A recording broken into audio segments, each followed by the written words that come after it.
박서연의 불안정한 잠을 끔찍하고도 익숙한 알람 소리가 갈라놓았다.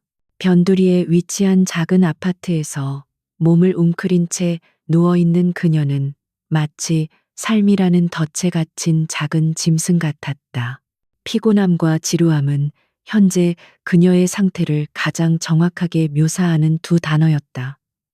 매일 새로운 날이 찾아왔지만 그녀에게는 어떤 희망도 가져다 주지 않았다. 그저 끝없는 반복적인 일과 차가운 식사의 굴레일 뿐이었다. 그녀는 무거운 발걸음으로 주방에 들어가 간단한 아침 식사를 준비했다. 구운 빵 두 조각과 검은 커피 한 잔이 압박감 가득한 하루를 시작하기 위해 필요한 전부였다.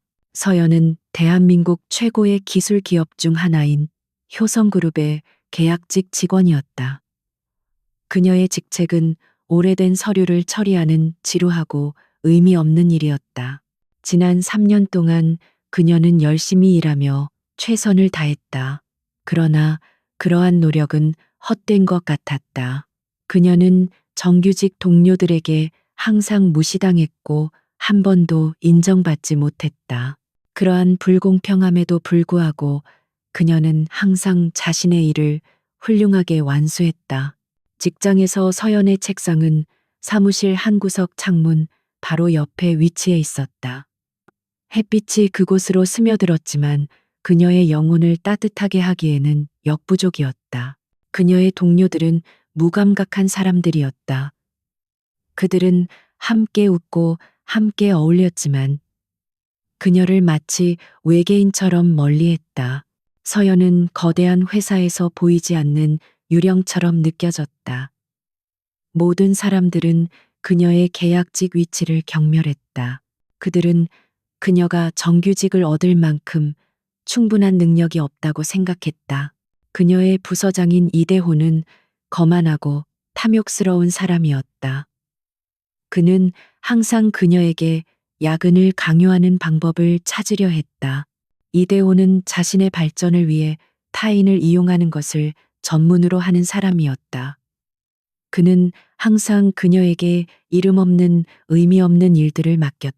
서연이 일을 잘 해낼 때마다 그는 그 공로를 모두 가로챘다. 그는 서연이 들인 노력을 전혀 신경 쓰지 않았다. 서연의 점심 식사는 보통 조용하고 외로운 공간에서 이루어졌다. 그녀는 항상 집에서 작은 도시락을 싸와 옥상에서 혼자 먹었다. 그곳의 공기는 답답한 사무실보다 훨씬 상쾌하고 신선했다. 그녀는 하늘과 구름이 한가롭게 떠다니는 모습을 보는 것을 좋아했다. 그것은 그녀의 삶에서 드물게 찾아오는 평화로운 순간이었다. 그날의 점심 식사도 다르지 않았다. 그녀는 다시 한번 옥상에서 혼자 차가운 밥을 먹었다. 갑자기 그녀는 옥상 반대편에서 거친 기침 소리를 들었다. 그곳에는 간소하게 옷을 입은 나이든 남자가 돌 벤치에 웅크리고 앉아 있었다. 그 남자는 아프고 피곤해 보였다. 그는 매우 외로워 보였다. 그녀의 마음속에 연민이 솟아올랐다. 서연은 그에게 다가가 부드럽게 물었다. 안녕하세요. 괜찮으세요? 그 남자는 흐릿한 눈으로 그녀를 올려다보았다. 그의 얼굴은 야위고 창백했다.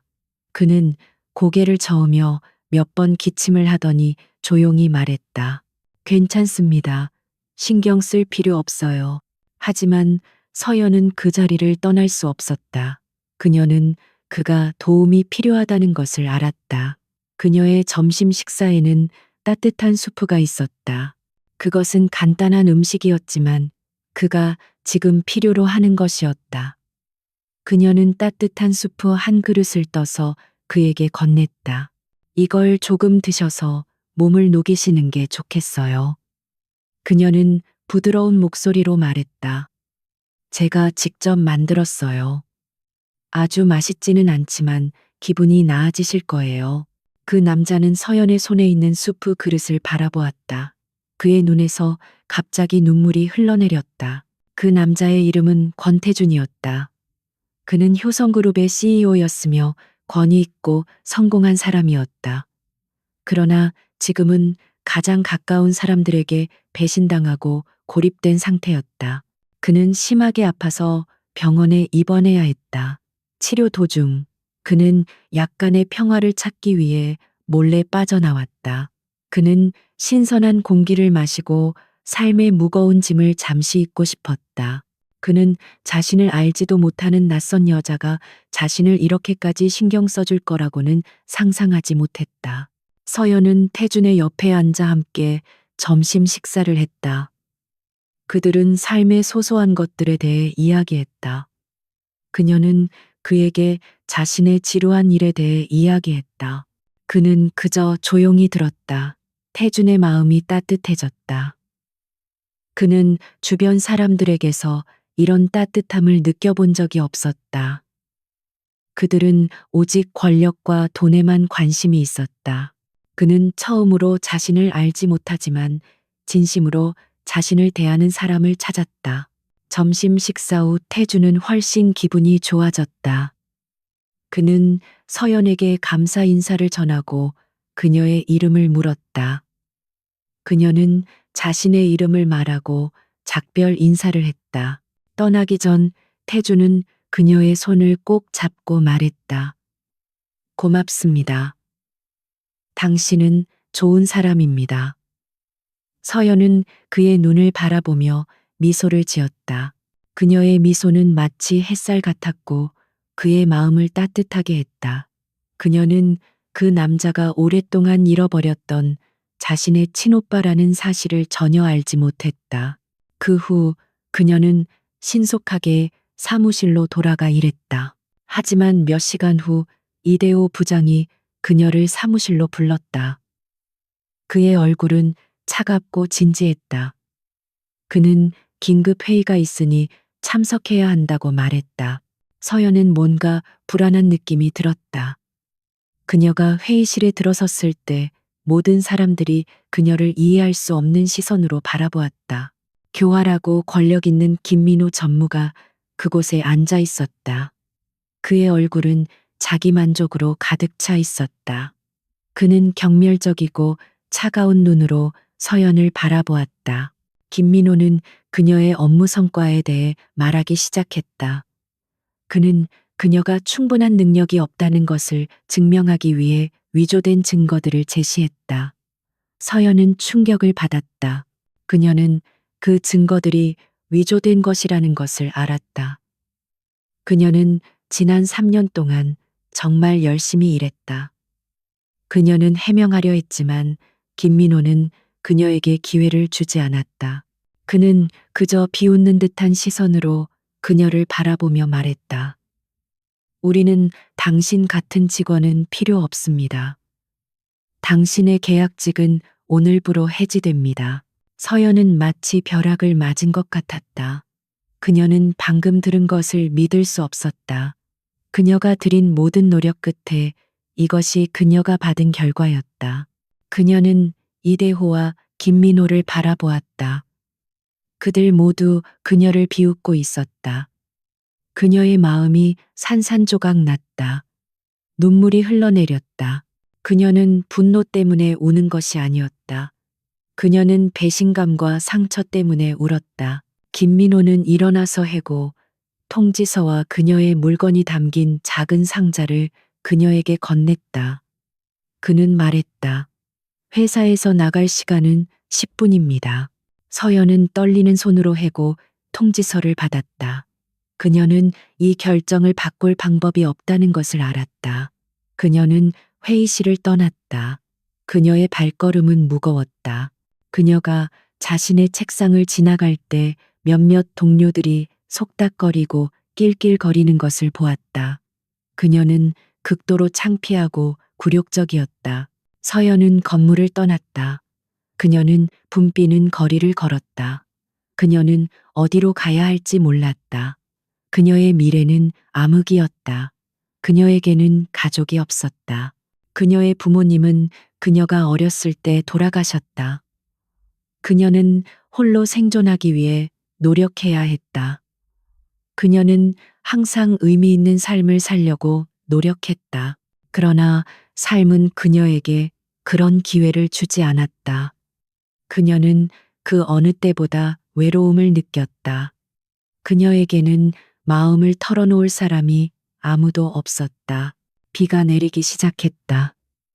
무거운 빗방울이 그녀의 머리 위로 떨어졌다. 그녀는 신경 쓰지 않았다. 그녀는 그냥 실컷 울고 싶었다. 그녀는 마음속의 모든 아픔을 쏟아내고 싶었다. 그녀는 포기할 수 없다는 것을 알았다. 그녀는 강해져야 했다. 그녀는 정의를 찾아야 했다. 그녀는 자신에게 해를 끼친 사람들에게 대가를 치르게 해야 했다. 하지만 그녀는 어디서부터 시작해야 할지 몰랐다. 그녀에게는 권력도 돈도 도와줄 사람도 없었다. 그녀는 잔인한 세상 속에서 작은 인간일 뿐이었다. 같은 시각병원의 VIP 병실에서 권태주는 건물 내부의 CCTV 영상을 다시 보고 있었다. 그는 서연이 옥상에서 점심을 먹는 모습을 보았다. 그는 그녀가 자신을 돌보는 모습을 보았다. 그는 그녀가 해고당하는 모습을 보았다. 그는 그녀가 슬픈 얼굴로 건물을 떠나는 모습을 보았다. 그의 가슴이 찢어지는 듯 아팠다. 그는 그녀가 자신을 도왔다는 이유만으로 해고당했다는 것을 믿을 수 없었다. 그는 이 모든 것의 배후에 김민호가 있다는 것을 알았다. 그는 항상 자신에게 해를 끼칠 방법을 찾으려 했다. 그는 자신과 관계가 있는 사람이라면 누구도 용서하지 않을 것이라는 것을 알았다. 그는 자신이 부재한 틈을 타 주주총회를 조작하고 자신에게 충성하는 사람들을 해고했다는 것을 알았다. 그는 김민호를 용서할 수 없었다. 그는 선을 넘었다. 그는 자신이 아끼는 사람을 건드렸다. 태주는 주먹을 꽉 쥐었다. 그의 눈에는 분노의 불꽃이 타올랐다. 그는 자신의 비서인 이진우에게 즉시 박서연에 대해 조사하라고 명령했다. 그는 그녀에 대한 모든 것을 알고 싶었다. 그는 그녀가 어디에 있고 무엇을 하는지 알고 싶었다. 그는 그녀를 돕고 싶었다. 그는 그녀를 보호하고 싶었다. 그는 그녀가 상처받는 것을 내버려 둘 수 없었다. 그가 자신의 여동생을 건드렸다. 태주는 그가 혹독한 대가를 치르게 될 것이라고 맹세했다. 그는 좋은 결말을 맞이하지 못할 것이다. 서연은 어깨 위로 쏟아지는 차가운 빗방울을 느끼며 멍하니 거리를 걸었다. 그녀의 마음은 방금 전 회의실에서 들었던 김민호의 차가운 목소리에 짓눌려 있었다. 우리는 당신 같은 직원은 필요 없습니다. 그 말은 그녀의 귓가에 끊임없이 메아리 쳤다. 지난 3년간의 모든 노력, 야근, 그리고 희망은 한순간에 무너져 내렸다. 그녀는 단지 계약직이었다는 이유만으로 아무런 정당한 이유도 없이 해고당했다. 불공평함과 무기력함이 그녀의 온몸을 짓눌렀다. 세상이 이토록 잔인할 수 있다는 사실에 그녀는 믿을 수가 없었다. 그녀는 벤치에 주저앉아 멍하니 빗줄기를 바라보았다. 우산도 없이 흠뻑 젖은 그녀의 모습은 그녀의 현재 상황을 그대로 반영하는 듯했다. 그녀의 눈에서는 뜨거운 눈물이 빗물과 뒤섞여 흘러내렸다. 그녀는 울고 싶지 않았지만 통제할 수 없었다. 이 세상에서 혼자라는 외로움이 그녀를 집어삼키는 것 같았다. 그녀는 아무에게도 도움을 요청할 수 없었다. 그녀는 혼자서 이 모든 것을 감당해야만 했다. 그녀의 어깨가 떨렸고 목에서는 흐느낌이 터져 나왔다. 그녀는 이제 무엇을 해야 할지 몰랐다. 그녀의 미래는 검은 먹구름으로 뒤덮여 있었다. 바로 그때 그녀의 휴대전화가 울렸다. 화면에는 강지훈이라는 이름이 떠 있었다. 강지훈은 그녀가 유일하게 믿고 의지하는 동료였다. 그는 겉으로는 무뚝뚝해 보였지만 속마음은 따뜻한 사람이었다. 서연은 잠시 망설였다. 그녀는 자신의 비참한 모습을 그에게 보여주고 싶지 않았다. 하지만 그녀에게는 그 외에 기댈 사람이 없었다. 그녀는 떨리는 손으로 전화를 받았다. 서연아, 너 어디야? 괜찮아? 강지훈의 목소리에는 걱정이 가득했다. 그의 목소리를 듣자 서연은 참아왔던 감정이 폭발하며 울음을 터뜨렸다. 강지훈은 그녀가 울고 있다는 것을 직감하고 조용히 말했다. 울지 마. 내가 지금 그쪽으로 갈게. 거기서 기다리고 있어. 서연은 그가 그녀의 감정을 존중하고 재촉하지 않는다는 사실에 감사했다. 그녀는 그가 자신의 유일한 희망이라는 것을 알았다. 약 15분 후 강지훈이 그녀 앞에 나타났다. 그는 우산을 들고 그녀의 어깨를 감싸주었다. 괜찮아. 내가 옆에 있어. 무슨 일인지 나에게 말해줘. 그의 따뜻한 손길에 서연은 다시 한번 눈물을 흘렸다. 강지훈은 그녀를 근처의 작은 카페로 데려갔다. 따뜻한 커피를 마시며 서연은 방금 전 회사에서 있었던 모든 일을 그에게 털어놓았다. 그녀는 김민호가 어떻게 그녀를 거짓된 증거로 모함했는지, 그리고 이대호 부장이 어떻게 그와 한통속이었는지 이야기했다. 강지훈은 분노에 가득 찬 표정으로 그녀의 이야기를 들었다. 그는 탁자를 주먹으로 내리치며 말했다. 말도 안 돼. 김민호, 그 자식 정말 끝까지 가는구나. 네가 얼마나 열심히 일했는지 내가 제일 잘 알아. 강지훈의 분노는 서연의 마음을 조금이나마 위로해 주었다. 그녀는 그녀의 편이 되어주는 사람이 있다는 사실에 감사했다. 그녀는 그에게 물었다. 왜 나였을까? 왜 나를 해고한 걸까? 내가 김민호 전무님한테 무슨 잘못을 한 걸까? 강지훈은 깊은 한숨을 쉬었다. 서연아, 넌 김민호가 어떤 사람인지 모르는구나. 그는 권력욕이 엄청난 사람이야. 그는 회사를 장악하기 위해 어떤 수단과 방법도 가리지 않을 거야. 네가 해고된 건 아마도 그와 관련된 어떤 일에 휘말렸기 때문일 거야. 강지훈의 말에 서연은 혼란스러웠다. 그녀는 자신과 김민호 사이에 어떤 접점도 없었다고 생각했다. 하지만 그녀는 자신이 점심시간에 만났던 남자 권태준이라는 이름을 가진 남자와 관련된 것이라는 것을 알지 못했다. 그녀의 작은 친절이 그녀의 삶을 뒤바꿀 줄은 상상도 하지 못했다. 강지훈은 그녀에게 말했다. 서연아, 포기하지 마. 너 혼자가 아니야. 나도 김민호를 증오해. 그는 내가 존경하던 선배를 내쫓았어. 우리는 힘을 합쳐 그에게 맞서야 해. 강지훈의 말에 서연의 눈빛이 바뀌었다. 절망은 분노로, 무기력함은 결의로 변했다. 그녀는 고개를 끄덕였다. 좋아, 나는 포기하지 않을 거야.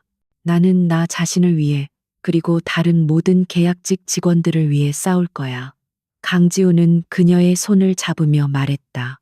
그래, 우리는 정의를 찾아야 해. 나는 김민호에 대한 정보를 조금씩 모으고 있었어. 그는 회사의 자금을 횡령하고 불법적인 거래를 하고 있어. 우리는 그의 모든 비리를 폭로해야 해. 두 사람은 김민호에 대한 정보를 공유하기 시작했다.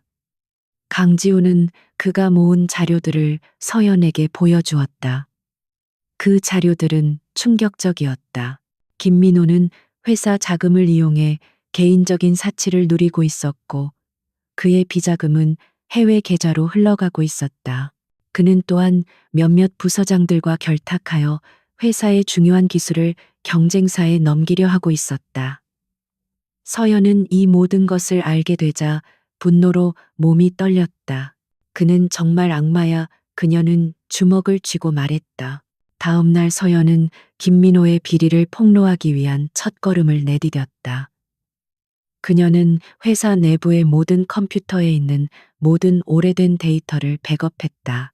그녀는 이전에 복사본을 만들어 두었지만 그녀의 책상이 회사에서 파기되었을 가능성이 높기 때문에 그녀는 그것이 확실히 파괴되었을 것이라고 생각했다. 그녀는 이전에 복사본을 만들어 두었지만 그녀의 책상이 회사에서 파기되었을 가능성이 높기 때문에 그녀는 그것이 확실히 파괴되었을 것이라고 생각했다. 그녀는 그녀의 책상에서 모든 중요한 서류를 조심스럽게 옮겼고 그것을 강지훈의 도움을 받아 외부 서버에 안전하게 보관했다. 한편 태주는 병실에서 자신의 비서의 진우로부터 서연에 대한 보고를 받았다. 그는 서연이 혼자서 이 모든 것을 감당하고 있다는 사실에 마음이 아팠다. 그녀는 가족도 없고 기댈 곳도 없었다. 그는 그녀를 돕기 위해 뭔가 해야 한다고 생각했다. 그는 이진우에게 말했다. 이대호 부장을 감시해. 그가 김민호와 어떤 관계인지 알아내. 그리고 그는 직접적으로 김민호를 만나 그를 도발하기로 결정했다. 태주는 이진우에게 김민호를 자신의 병실로 부르라고 명령했다. 김민호는 태준이 자신을 부른 이유를 알지 못했다. 그는 태준이 아직 병원에 있다는 사실에 안심하고 있었다. 그는 태준이 약해졌다고 생각했다. 김민호가 병실에 들어섰을 때 태준은 그를 차가운 눈빛으로 바라보았다. 김 전무 오랜만이군. 내 병세에 대해 걱정해 주는 것 같더군. 태준은 비꼬는 듯이 말했다. 김민호는 태연하게 웃으며 대답했다. 걱정했습니다. 회장님, 회장님께서 빨리 쾌차하시기를 바랍니다. 태준은 그의 위선을 경멸했다. 그는 갑자기 화제를 바꾸어 말했다. 이대호 부장이 최근에 계약직 직원 한 명을 해고했더군. 무슨 일이지? 내가 그 직원을 예전에 만났는데. 태주는 일부러 서연에 대해 언급했다. 그는 김민호의 반응을 보고 싶었다. 김민호는 서연의 이름이 나오자 잠시 당황했지만 곧 침착함을 되찾았다. 아, 그 직원이요. 업무 능력이 많이 부족했습니다. 그래서 정식 절차에 따라 해고했습니다. 태주는 그의 거짓말을 비웃었다. 정식 절차 김전문화는 회사에서 일어나는 모든 일을 알고 있다네. 당신이 그 직원을 해고한 진짜 이유는 무엇인가? 그 직원이 내게 무언가를 말했나? 태준의 질문에 김민호는 얼굴이 굳어졌다. 그는 태준이 모든 것을 알고 있다는 사실에 놀랐다. 그는 긴장했지만 곧 태연하게 말했다. 회장님, 저는 회사의 이익을 위해 행동했습니다. 저는 제 결정이 옳았다고 믿습니다. 태주는 자리에서 일어나 김민호에게 다가갔다. 그는 김민호의 어깨를 잡고 힘을 주었다. 김 전문화를 시험하지 말게. 나는 내가 사랑하는 사람을 지키기 위해 무엇이든 할 수 있다네. 이제부터 자네의 모든 행동을 지켜보겠네. 한 번만 더 내 눈에 띄는 짓을 한다면 그때는 자네의 모든 것을 잃게 될 걸세. 태준의 차가운 경고에 김민호는 몸을 떨었다. 그는 태준이 예전에 그 사람이 아니라는 것을 깨달았다. 그는 태준이 다시 돌아왔다는 것을 느꼈다. 김민호는 병실을 떠나면서 분노로 가득 찼다. 그는 태준이 자신을 감시하고 있다는 것을 알았다. 그는 서연이 태준과 어떤 관계인지 알지 못했다. 그는 서연이 태준의 약점이라는 것을 직감했다. 그는 서연을 이용하여 태준을 무너뜨리기로 결심했다. 그는 서연에게 모든 것을 뒤집어 씌우고 그녀를 사회에서 완전히 매장시키기로 마음먹었다. 그는 이대호 부장을 불러 서연에 대한 정보를 더 모으라고 지시했다. 그는 서연이 어떤 행동을 하는지, 누구를 만나는지 모든 것을 알고 싶었다. 서연과 강지우는 김민호의 비리를 폭로하기 위한 계획을 세우기 시작했다. 그들은 언론에 제보하기로 결정했다. 하지만 그들은 김민호가 언론에도 영향력이 있다는 것을 알고 있었다. 그들은 신중해야 했다. 그들은 김민호가 예측하지 못하는 방식으로 그에게 접근하기로 했다. 그들은 그의 비리를 증명할 수 있는 모든 증거들을 모으기로 했다. 그들은 김민호의 개인적인 삶, 그의 가족, 그의 친구들까지 조사하기로 했다. 그들의 계획은 위험했다. 그들은 김민호와 그의 거대한 세력에 맞서 싸워야 했다. 그들은 언제든지 위험에 처할 수 있었다. 하지만 그들은 포기하지 않았다. 그들은 정의를 위한 싸움이었다고 믿었다. 그들은 자신들의 노력이 헛되지 않을 것이라고 믿었다. 그들은 이 세상에 아직 정의가 존재한다는 것을 보여주고 싶었다. 서연은 그녀의 뺨을 타고 흐르는 빗물과 눈물을 닦아냈다. 그녀의 눈은 강철처럼 단단해졌다. 그녀는 이제 더 이상 약한 여자가 아니었다. 그녀는 그녀의 삶을 되찾고 그녀의 존엄성을 되찾기 위해 싸울 것이다. 서연은 잠 못 이루는 밤을 보냈다. 그녀의 머릿속에는 김민호와 이대호 부장이 교활한 미소를 짓는 모습이 계속해서 떠올랐다. 그녀는 분노와 함께 무력감을 느꼈다. 하지만 그녀는 더 이상 혼자가 아니었다. 강지훈이 있었다. 그들의 작은 동맹은 어둠 속에서 한 줄기 빛이 되었다. 다음 날 아침, 그녀는 강지훈과 약속을 잡고 다시 한번 김민호의 비리를 파헤치기로 결심했다. 그들의 계획은 단순하면서도 위험했다. 김민호가 숨겨놓은 모든 증거를 찾아내고 그것을 세상에 폭로하는 것이었다. 강지훈은 그들의 첫 번째 목표가 김민호가 자주 방문하는 고급 레스토랑인 벨라노라는 것을 밝혔다. 그는 김민호가 그곳에서 회사의 중요한 기밀을 경쟁사에 넘기는 불법적인 거래를 한다는 소문을 들었다. 그는 또한 김민호가 그곳의 VIP 룸에서 뇌물을 받고 있다는 사실을 알아냈다.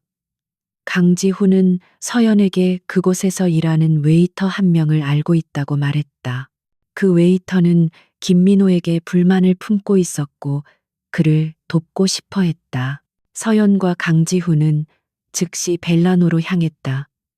그들은 웨이터와 은밀하게 접촉했다. 웨이터는 그들에게 김민호가 매주 목요일 오후 8시에 VIP 룸에서 거래를 한다는 것을 알려주었다.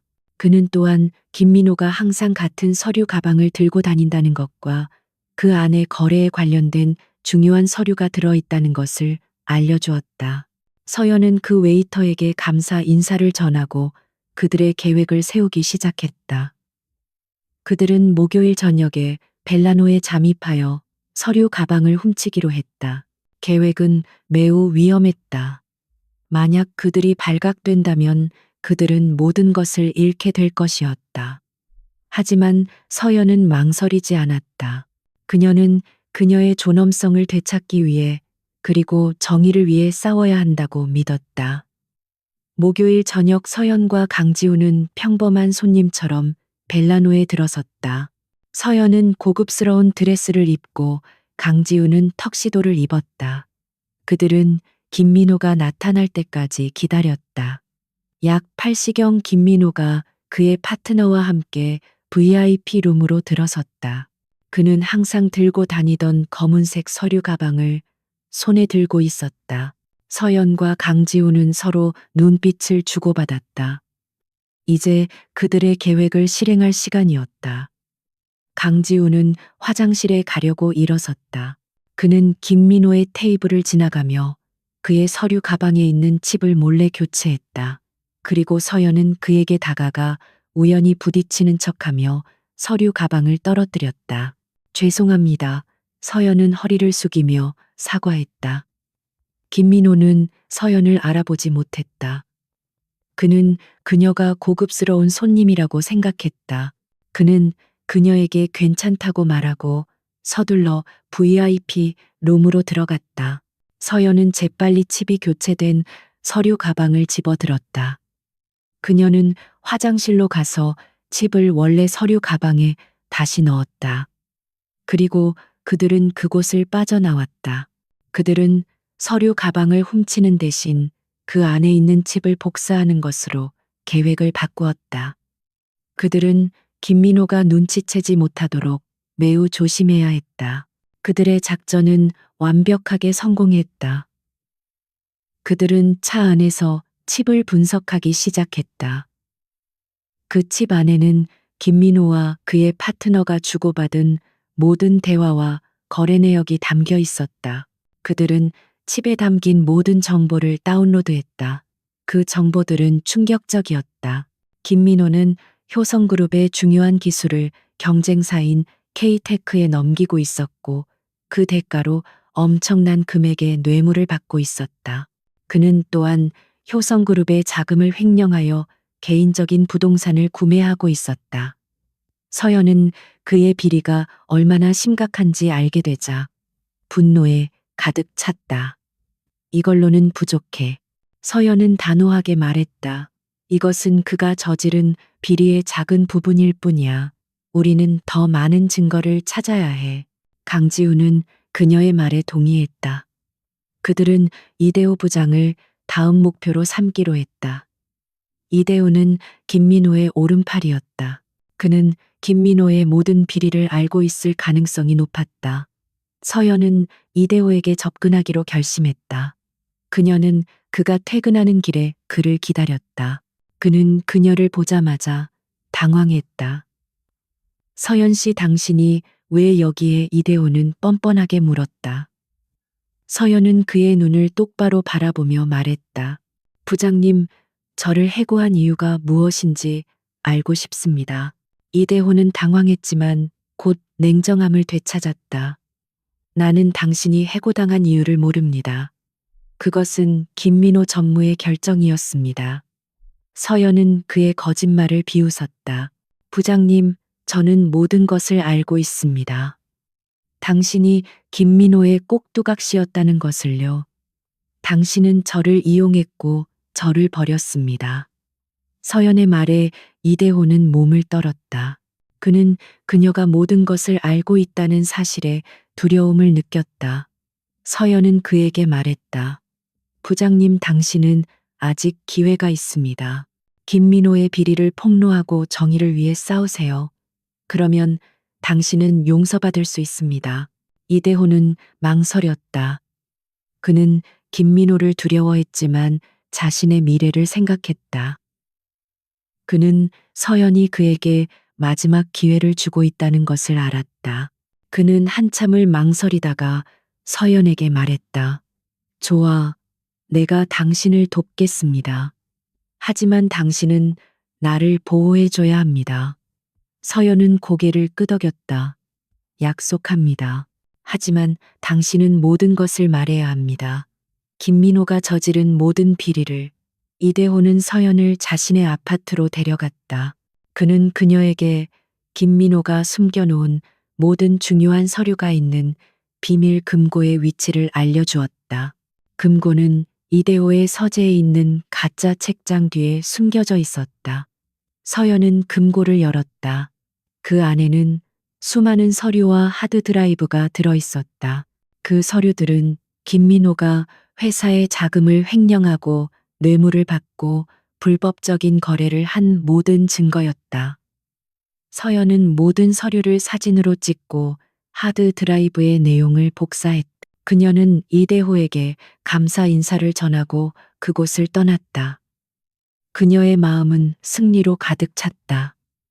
그들은 이제 김민호를 무너뜨릴 수 있는 모든 증거를 손에 넣었다.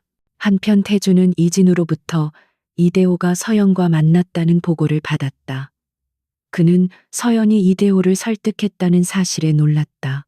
그는 그녀가 단순히 해고당한 직원이 아니라는 것을 알았다. 그녀는 정의를 위해 싸우는 용감한 사람이었다. 태주는 그녀가 자신을 닮았다고 생각했다.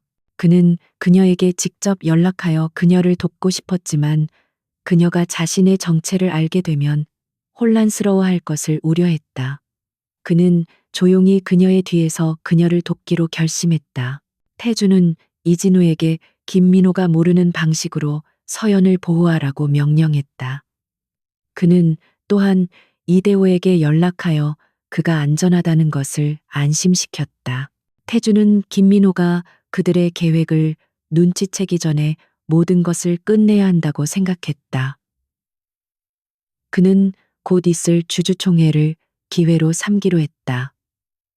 그는 그곳에서 김민호의 모든 비리를 폭로하고 그를 회사에서 영원히 추방할 계획이었다. 서연은 강지훈과 함께 김민호의 비리를 담은 모든 증거를 분석했다. 그들은 증거들을 체계적으로 정리하고 언론에 폭로할 계획을 세웠다. 그들은 기자회견을 열고 모든 증거를 공개하기로 했다. 그들은 정의가 승리할 것이라고 믿었다. 하지만 그들은 김민호가 그렇게 쉽게 무너지지 않을 것이라는 것을 알았다. 그는 마지막 순간까지 그들을 방해할 것이다. 서연은 강지훈에게 말했다. 우리는 싸워야 해. 우리는 포기하지 않을 거야. 그녀의 눈에는 결의에 찬 빛이 빛났다.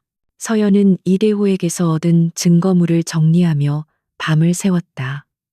그녀의 눈은 피로로 붉게 충혈되었지만 그녀의 마음은 활활 타오르는 불꽃처럼 뜨거웠다. 그녀는 김민호가 얼마나 깊이 부패했는지 그리고 그가 얼마나 많은 사람들을 희생시켰는지 깨달았다. 서연은 단순히 자신을 위한 복수가 아니라는 것을 알았다. 이것은 정의를 위한 싸움이었다. 그녀는 그녀의 어머니가 늘 말씀하시던 진실과 정의에 대한 믿음을 되새겼다. 그녀의 어머니는 그녀에게 항상 진실은 언젠가 밝혀지기 마련이다 라고 말씀하셨다. 바로 그때 그녀는 이대호가 준 서류 더미 속에서 오래된 사진 한 장을 발견했다. 사진 속에는 그녀의 어머니와 한 젊은 남자가 함께 서 있었다. 그 남자는 놀랍게도 권태준 효성그룹의 CEO였다. 서연은 사진 뒷면에 쓰여진 글을 읽었다. 사랑하는 태준 오빠와 함께. 서연의 심장이 멎는 것 같았다. 그녀는 믿을 수 없었다. 그녀의 어머니에게 오빠가 있었다는 것을 그녀는 한 번도 들어본 적이 없었다. 그녀는 즉시 어머니의 유품을 뒤져 오래된 일기장을 찾아냈다. 일기장에는 어머니가 태준 오빠와 어떻게 헤어지게 되었는지에 대한 이야기가 담겨 있었다. 그들은 어렸을 때 헤어졌고 어머니는 그를 찾기 위해 평생을 노력했다. 하지만 그녀는 그를 찾을 수 없었다. 그녀는 일기장에 내 아들아 언젠가 네가 내 오빠를 찾아줄 것이라고 믿는다라고 썼다. 서연은 그녀가 오랫동안 잃어버렸던 친오빠를 찾았다는 것을 깨달았다. 그녀는 그녀가 옥상에서 만났던 그 남자가 바로 그녀의 친오빠라는 것을 알았다. 그녀의 마음은 혼란스러웠다. 그녀는 기쁨, 슬픔, 그리고 충격이 뒤섞인 복잡한 감정을 느꼈다. 같은 시각 태주는 이진우에게 서연의 신상에 대해 더 깊이 조사하라고 명령했다. 이진우는 태준의 명령에 따라 서연의 모든 것을 파헤쳤다.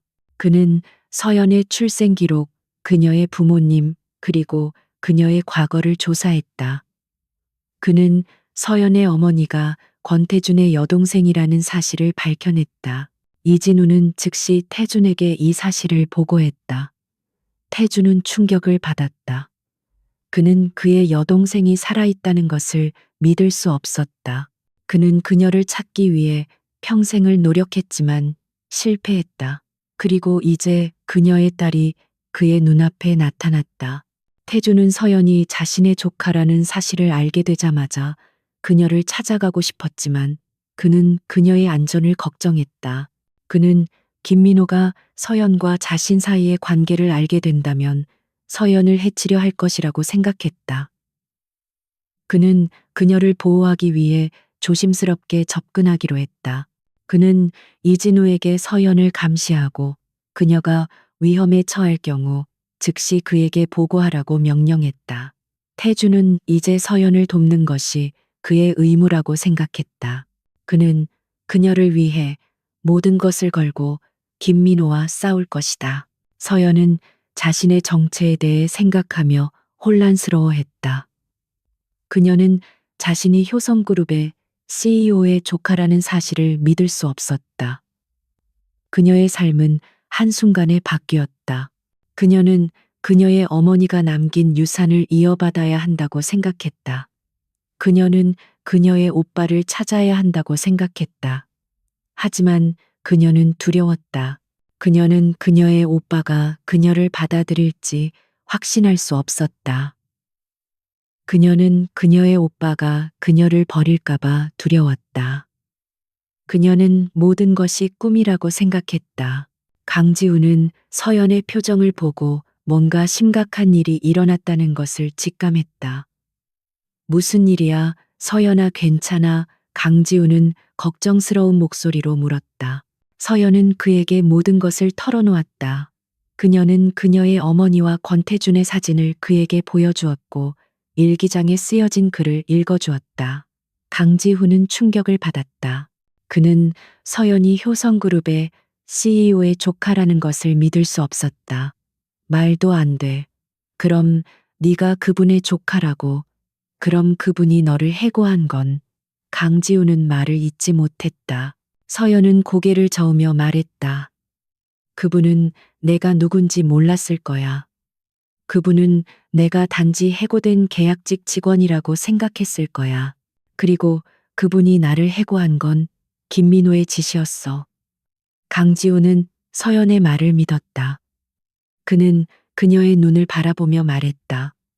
서연아, 이제 모든 것이 명확해졌어. 김민호가 너를 해고한 이유가 바로 그거야. 그는 네가 권태준 회장님과 어떤 관계가 있다는 것을 직감한 거야. 그는 너를 이용하여 회장님을 무너뜨리려 한 거야. 서연은 강지훈의 말에 동의했다.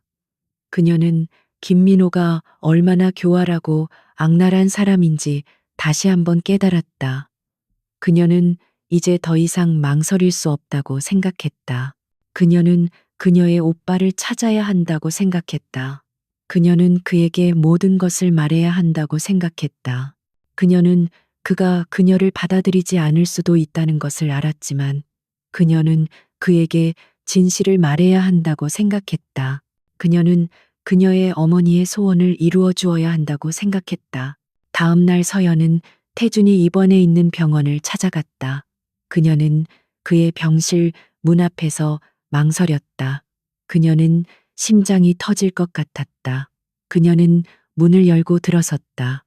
태준은 그녀를 보자마자 놀라움과 기쁨이 뒤섞인 표정을 지었다. 서연아, 네가 어떻게 여기에? 태준은 그녀의 이름을 불렀다.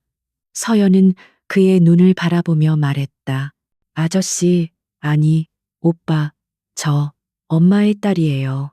엄마가 아저씨를 찾기 위해 평생을 노력했어요. 태준은 눈물을 흘리며 서연을 껴안았다. 서연아, 내 조카, 나는 너를 찾기 위해 평생을 노력했어. 나는 내 어머니가 살아계셨을 때 그녀를 찾아주지 못해서 미안했어. 태준은 서연의 어깨를 잡고 그녀의 얼굴을 바라보았다. 그는 그녀의 얼굴에서 그녀의 어머니의 모습을 보았다. 그는 그녀가 자신의 조카라는 사실에 감사했다. 그는 그녀가 살아있다는 사실에 감사했다. 그는 그녀를 지켜주지 못한 것에 대해 죄책감을 느꼈다.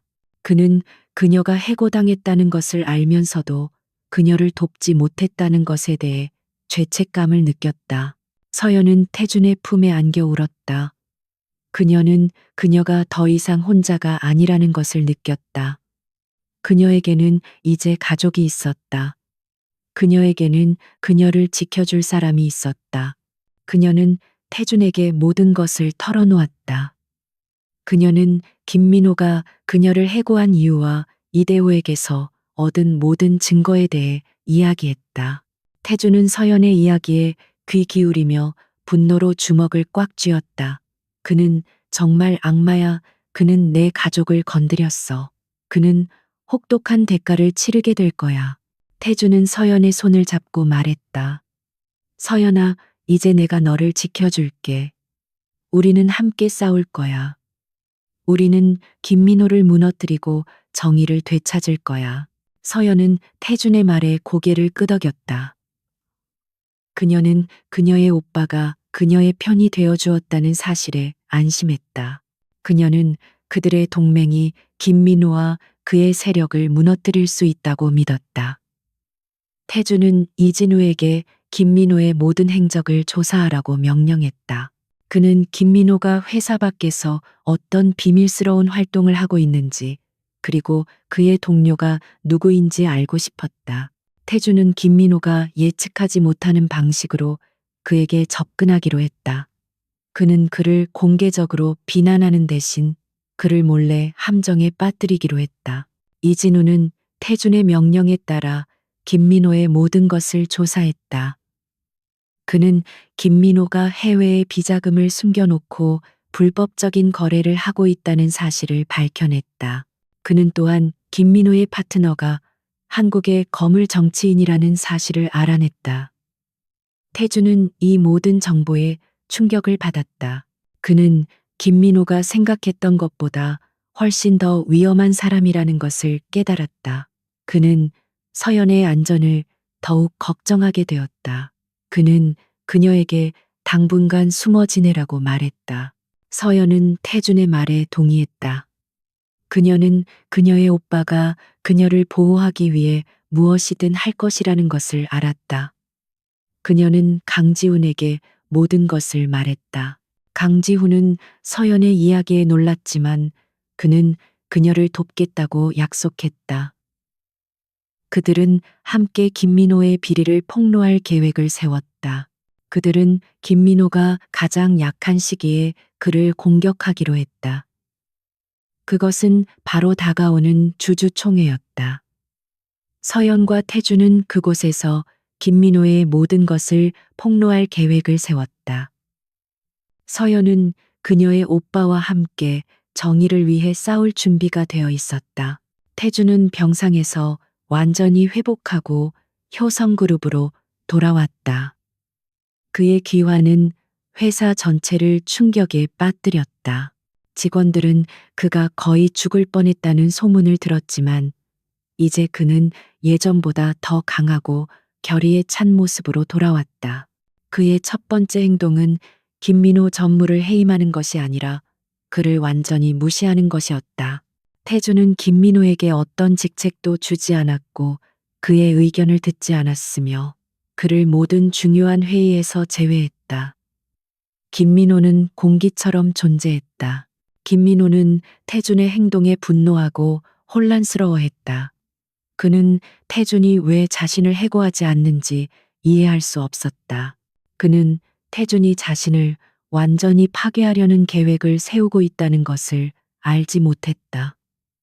태준은 김민호가 서연과 자신 사이의 관계를 눈치챘다는 것을 알고 있었다. 그는 서연을 보호하기 위해 김민호를 자극하지 않고 조용히 그를 무너뜨릴 계획을 세웠다. 그는 김민호가 그의 계획을 알지 못하게 하기 위해 이중적인 게임을 했다. 한편 서연과 강지우는 태준과 함께 김민호의 비리를 폭로할 계획을 세웠다. 그들은 김민호가 해외에 숨겨놓은 비자금 계좌와 불법적인 거래에 대한 모든 증거를 수집했다. 그들은 또한 이대호에게서 얻은 정보로 김민호가 불법적인 거래를 한 파트너들의 명단을 확보했다. 그들의 계획은 주주총회에서 김민호의 모든 것을 폭로하는 것이었다. 그들은 김민호가 모든 것을 잃을 때까지 기다려야 했다. 태주는 김민호를 무너뜨리기 위해 전략적인 게임을 시작했다.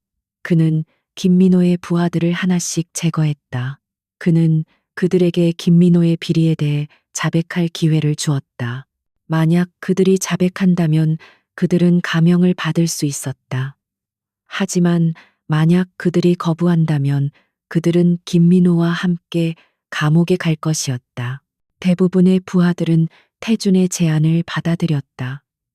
그들은 김민호가 자신들을 보호해 줄 수 없다는 것을 알았다. 그들은 자신들의 미래를 생각했다. 김민호는 그의 부하들이 하나둘씩 사라지는 것을 보고 불안해했다. 그는 태준이 자신을 압박하고 있다는 것을 알았다. 그는 태준이 자신을 무너뜨리기 위해 서연을 이용하고 있다고 생각했다. 그는 서연을 찾아가 그녀를 협박하기로 결정했다. 그는 서연에게 전화를 걸어 박서연 씨, 권태준 회장님과 어떤 관계입니까? 당신이 그분에게 무언가를 말했습니까? 라고 물었다. 서연은 그의 목소리에서 분노와 불안을 느꼈다. 서연은 태연하게 대답했다. 김 전무님, 저는 당신이 무슨 말을 하는지 모르겠습니다. 저는 단지 해고된 계약직 직원일 뿐입니다. 김민호는 그녀의 말을 믿지 않았다. 그는 그녀에게 당신이 만약 나를 방해한다면 나는 당신의 삶을 파괴할 것입니다라고 경고했다. 서연은 그의 협박에 굴복하지 않았다. 그녀는 미소를 지으며 말했다. 김 전무님, 당신이 저를 방해하면 당신은 모든 것을 잃게 될 것입니다. 서연의 말에 김민호는 분노로 전화를 끊었다. 김민호는 태준과 서연이 함께 자신을 무너뜨리려 한다는 것을 확신했다. 그는 이제 더 이상 망설일 수 없다고 생각했다. 그는 주주총회에서 태준을 상대로 쿠데타를 일으키기로 결정했다. 그는 태준이 뇌물을 받았다는 가짜 증거를 만들어냈다. 그는 또한 몇몇 주주들과 결탁하여 태준을 불신임하기로 했다. 그는 자신이 이길 것이라고 확신했다. 그는 태준이 약해졌다고 생각했고 서연이 단지 그의 약점일 뿐이라고 생각했다. 태준은 김민호의 계획을 알고 있었다. 그는 김민호가 자신을 함정에 빠뜨리려 한다는 것을 알고 있었다. 하지만 그는 김민호를 막지 않았다. 그는 김민호가 모든 것을 걸고 공격할 때까지 기다렸다. 태준은 김민호의 모든 행동을 감시하고 있었다. 그는 김민호가 위조된 증거를 만들고 주주들을 매수하는 모든 과정을 지켜보았다. 태준은 김민호가 자신의 무덤을 파고 있다고 생각했다. 주주총회가 시작되었다. 회의실은 긴장감으로 가득 찼다. 태준은 침착하게 앉아 있었다. 김민호는 그의 얼굴에 미소를 띠고 있었다. 그는 자신의 승리를 확신했다. 김민호는 먼저 태준이 뇌물을 받았다는 가짜 증거를 제시했다. 그는 태준을 비난하고 그를 회사에서 해임할 것을 요구했다. 주주들은 혼란스러워했다. 그들은 누구의 말을 믿어야 할지 몰랐다. 바로 그때 태준은 자리에서 일어나 말했다. 김 전무, 당신의 연기는 훌륭하군. 하지만 나는 당신이 거짓말을 하고 있다는 것을 알고 있다네. 태준의 말에 김민호는 당황했다. 그는 태준이 무엇을 하려는지 알지 못했다. 태준은 그의 비서에게 신호를 보냈다. 그의 비서는 김민호가 뇌물을 받았다는 진짜 증거를 제시했다. 그 증거는 김민호가 돈을 받는 동영상이었다. 동영상은 김민호가 뇌물을 받고 불법적인 거래를 하는 모든 것을 보여주었다. 주주들은 충격을 받았다. 그들은 김민호가 얼마나 깊이 부패했는지 깨달았다. 김민호는 얼굴이 창백해졌다. 그는 태준이 어떻게 이 모든 것을 알았는지 이해할 수 없었다. 그는 자신의 파트너들에게 도움을 요청했지만 그들은 모두 그를 버렸다. 그들은 태준의 힘을 두려워했다. 김민호는 절망적인 상황에 놓였다. 그는 모든 것을 잃었다. 태준은 김민호에게 다가가 말했다. 김 전무, 나는 당신이 나의 가족을 건드렸다는 것을 잊지 않을 것이네. 당신은 나의 조카를 해고하고 그녀의 삶을 파괴하려 했다. 당신은 나를 화나게 했다. 당신은 이제 모든 것을 잃게 될 것이다. 태준의 말에 김민호는 서연이 태준의 조카라는 사실을 알게 되었다. 그는 그의 무지함과 오만함 때문에 스스로를 파괴했다는 것을 깨달았다. 그는 그의 삶이 끝났다는 것을 알았다. 서연은 회의실 밖에 앉아 있었다. 그녀는 태준이 김민호를 무너뜨리고 있다는 것을 알았다. 그녀의 마음은 기쁨과 슬픔으로 가득 찼다.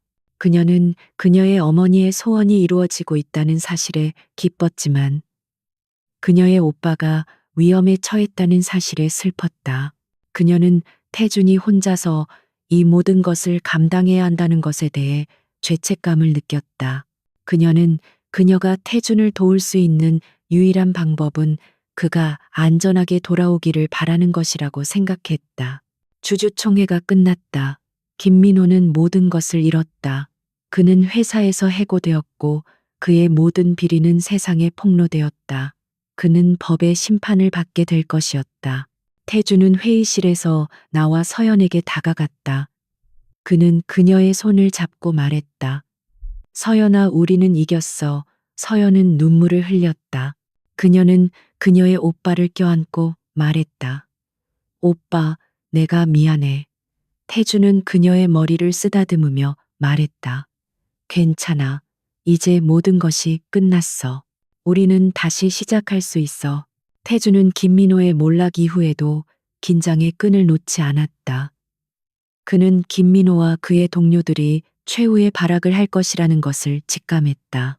그는 이진우에게 김민호의 모든 움직임을 감시하라고 명령했다. 태주는 또한 서연을 보호하기 위해 그녀에게 경호원을 붙여주었다. 서연은 처음에는 경호원들의 존재에 불편함을 느꼈지만 태준이 자신을 얼마나 걱정하는지 알게 되자 그들의 존재에 익숙해졌다. 김민호는 모든 것을 잃었다. 그의 권력, 그의 돈, 그리고 그의 평판. 그는 감옥에 갈 위기에 처했다. 하지만 그는 포기하지 않았다. 그는 태준과 서연에게 복수하기로 결심했다. 그는 그의 유일한 남은 자산인 태준의 개인적인 정보들을 가지고 있었다. 그는 태준이 과거에 저질렀던 몇몇 실수들을 알고 있었다. 그는 그것들을 언론에 폭로하고 태준의 명성을 더럽히기로 계획했다. 김민호는 한 기자를 찾아가 태준에 대한 모든 정보를 넘겼다. 그는 태준이 젊었을 때 저질렀던 몇몇 실수들을 과장하여 말했다. 그는 태준이 뇌물을 받았다는 가짜 증거를 만들어냈다. 그는 태준이 회사 자금을 횡령했다는 가짜 증거를 만들어냈다. 기자는 김민호의 말에 귀를 기울였다. 그는 태준의 명성을 더럽히는 것이 그의 경력을 쌓는데 도움이 될 것이라고 생각했다. 그는 김민호의 정보를 믿고 그것을 기사로 작성했다. 기사가 발표되자 효성그룹은 큰 혼란에 빠졌다. 주가는 폭락했고 투자자들은 혼란스러워했다. 직원들은 태준에 대한 믿음을 잃었다. 서연은 기사를 보고 분노에 찼다. 그녀는 김민호가 얼마나 비겁하고 악랄한 사람인지 다시 한번 깨달았다. 그녀는 태준에게 다가가 말했다. 오빠 괜찮아. 나는 오빠를 믿어. 태준은 그녀의 말을 듣고 눈물을 흘렸다. 그는 서연의 지지에 감사했다. 태준은 침착하게 대응했다. 그는 기자회견을 열고 김민호가 제공한 모든 정보가 거짓이라는 것을 증명했다. 그는 김민호가 자신을 모함하려 했다는 것을 밝혀냈다. 그는 김민호가 회사를 장악하기 위해 어떤 수단과 방법도 가리지 않았다는 것을 밝혀냈다. 그는 김민호가 회사 자금을 횡령하고 뇌물을 받았다는 모든 증거를 제시했다. 그는 김민호가 자신의 명성을 더럽히려 했다는 모든 증거를 제시했다. 태주는 또한 자신의 과거에 대해 솔직하게 이야기했다. 그는 자신이 젊었을 때 저질렀던 실수들을 인정했다. 그는 자신이 완벽한 사람이 아니라는 것을 인정했다. 그는 자신의 실수로부터 배웠고 더 나은 사람이 되기 위해 노력하고 있다고 말했다. 태준의 솔직함은 대중들의 마음을 움직였다. 그들은 태준의 용기에 감동했다. 그들은 그를 믿었다. 기자회견 후 효성그룹의 주가는 다시 상승하기 시작했다. 투자자들은 태준에 대한 믿음을 되찾았다. 김민호는 태준의 기자회견을 보고 분노로 가득 찼다. 그는 그의 계획이 실패했다는 것을 깨달았다. 그는 태준이 그를 완전히 파괴했다는 것을 깨달았다. 그는 더 이상 숨을 곳이 없었다. 그는 자신의 파트너들에게 도움을 요청했지만 그들은 모두 그를 버렸다. 그들은 태준의 힘을 두려워했다. 김민호는 절망적인 상황에 놓였다. 그는 그의 삶이 끝났다는 것을 알았다. 김민호는 그의 마지막 계획을 실행하기로 결정했다. 그는 서연을 납치하기로 했다. 그는 서연을 이용하여 태준을 협박하고 그에게서 돈을 빼앗으려 했다. 그는 서연이 태준에게 가장 중요한 사람이라는 것을 알았다. 그는 서연을 이용하여 태준을 무너뜨리려 했다. 그는 서연이 혼자 있는 시간을 노렸다. 서연은 강지훈과 함께 카페에 앉아 있었다. 그들은 김민호에 대해 이야기하고 있었다. 강지훈은 잠시 화장실에 갔다. 바로 그때 김민호가 서연에게 다가갔다. 김민호는 서연의 입을 막고 그녀를 차로 끌고 갔다. 서연은 몸부림쳤지만 그녀는 그를 이길 수 없었다. 그녀는 그가 그녀를 어디로 데려가는지 몰랐다. 그녀는 두려웠다. 그녀는 그녀의 오빠가 그녀를 찾아주지 못할까봐 두려웠다. 그녀는 김민호가 그녀를 해치려 할까봐 두려웠다. 그녀의 눈에서는 눈물이 흘러내렸다. 강지우는 화장실에서 돌아와 서연이 사라졌다는 것을 알았다. 그는 즉시 태준에게 전화를 걸어 이 사실을 알렸다. 태준은 서연이 납치되었다는 것을 알자마자 분노로 가득 찼다. 그는 김민호가 서연을 해치려 할 것이라고 생각했다. 그는 이진우에게 김민호의 모든 행적을 조사하라고 명령했다. 태준은 김민호가 서연을 어디로 데려갔는지 알아내기 위해 모든 것을 동원했다. 이진우는 김민호의 차가 도시를 떠나고 있다는 것을 알아냈다. 그는 김민호가 서연을 버려진 공장으로 데려가고 있다는 것을 알아냈다. 태준은 즉시 공장으로 향했다. 그는 혼자서 김민호와 맞서 싸우기로 결심했다. 그는 서연을 보호하기 위해 무엇이든 할 수 있었다. 그는 그의 여동생을 잃고 싶지 않았다. 그는 그녀를 위해 모든 것을 걸었다. 태준은 공장에 도착했다. 공장은 어둡고 조용했다. 그는 김민호가 서연을 어디에 숨겼는지 알지 못했다.